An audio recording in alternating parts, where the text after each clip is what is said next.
an endeavor to answer the question, where are we? What is this place where heaven and earth meet?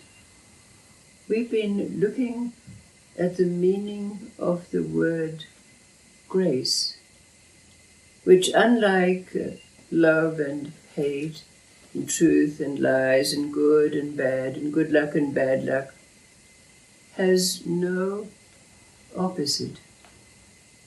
And there's no doubt that each of us, in our own way, have been touched by grace.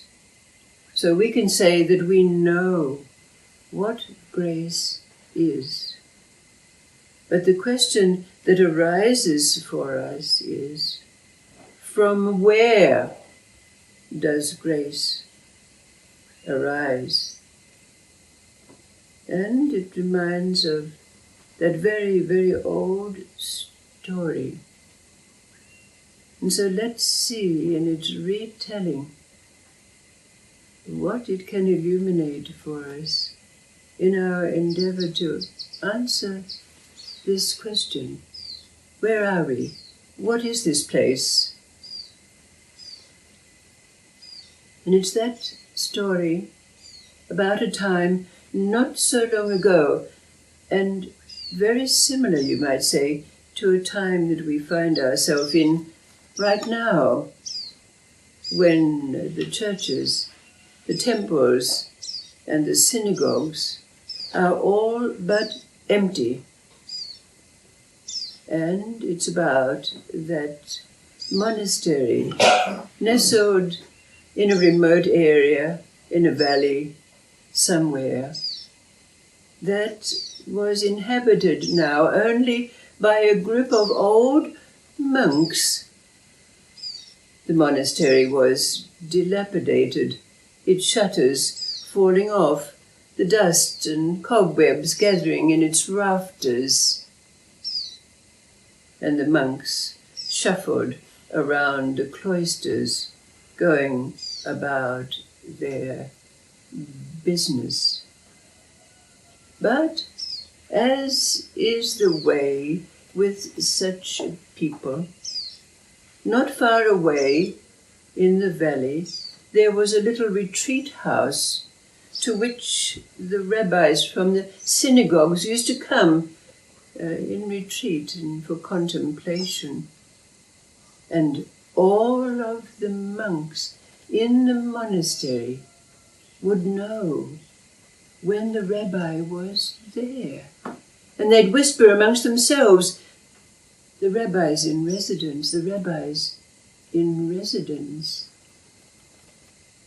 And on one of those occasions, the old abbot of the monastery decided to don his brown going-out Cossack and make the short journey to the retreat house of the rabbi.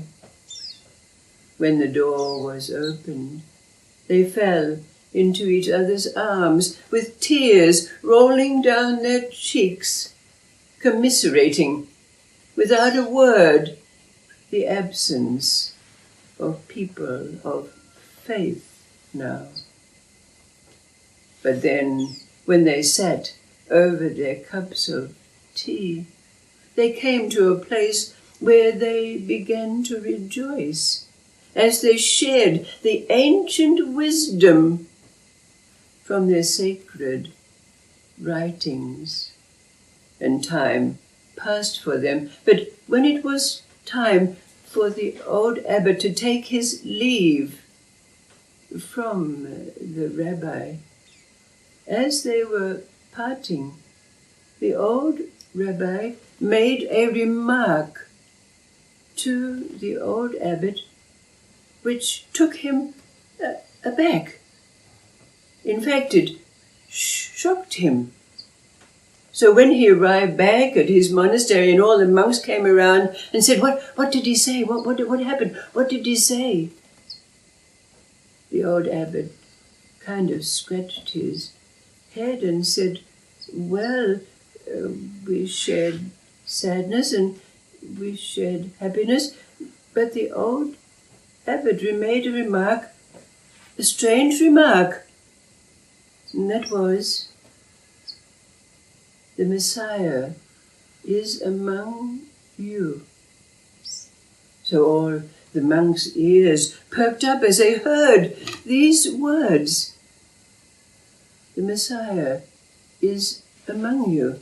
And they whispered amongst themselves, what could that mean?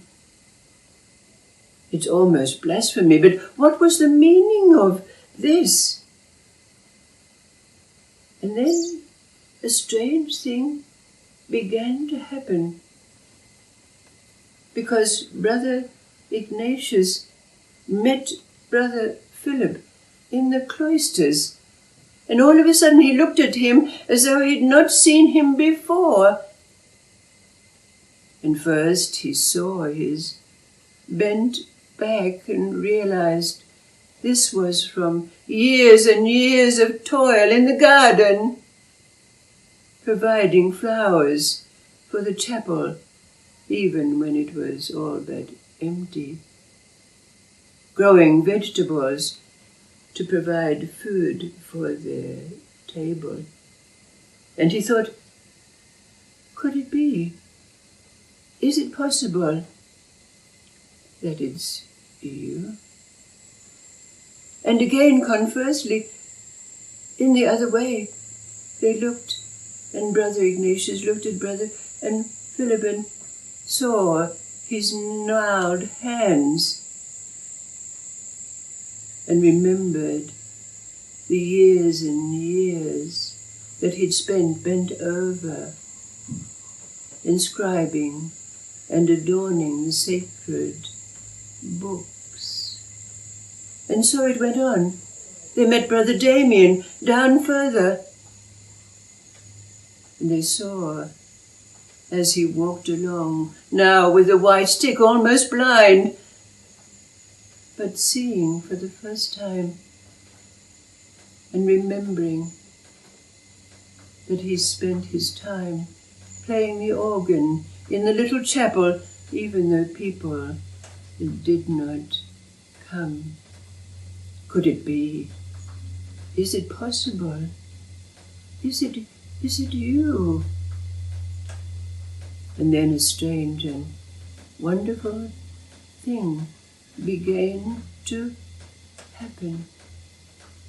It seemed that light began to grow inside the walls, the crumbling walls of the old building.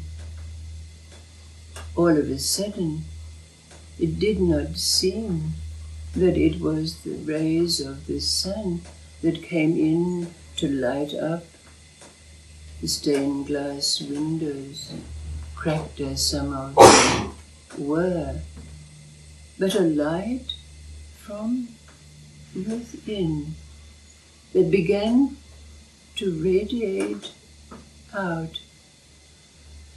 And then, even more strangely, it was found that people started to come.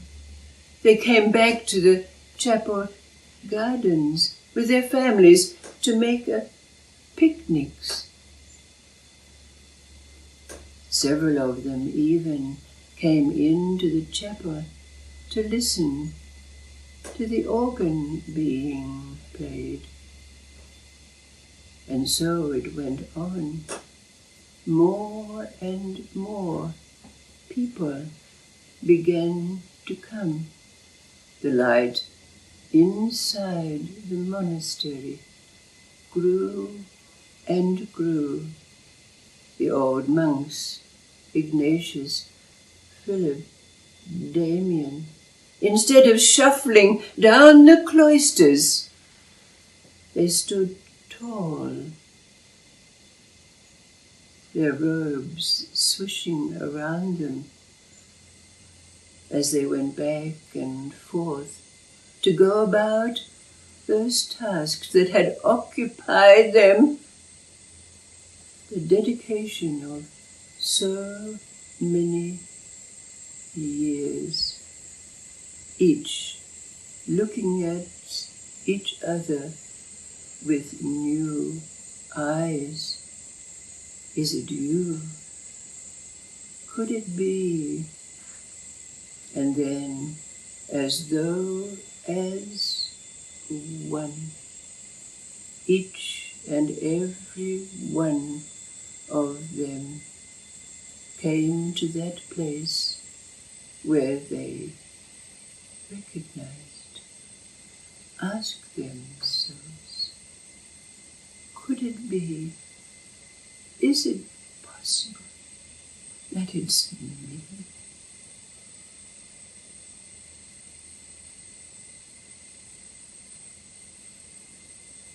Could it be, is it possible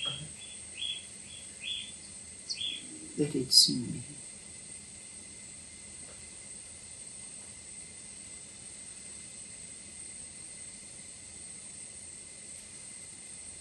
So when we ask ourselves this question, where are we? What is this place where heaven and earth meet? Our recognition of the reality from our own experience of grace and its meaning, and coming to recognize as it comes to rest in our earthly being, our earthly form with all its foibles and seeming faults.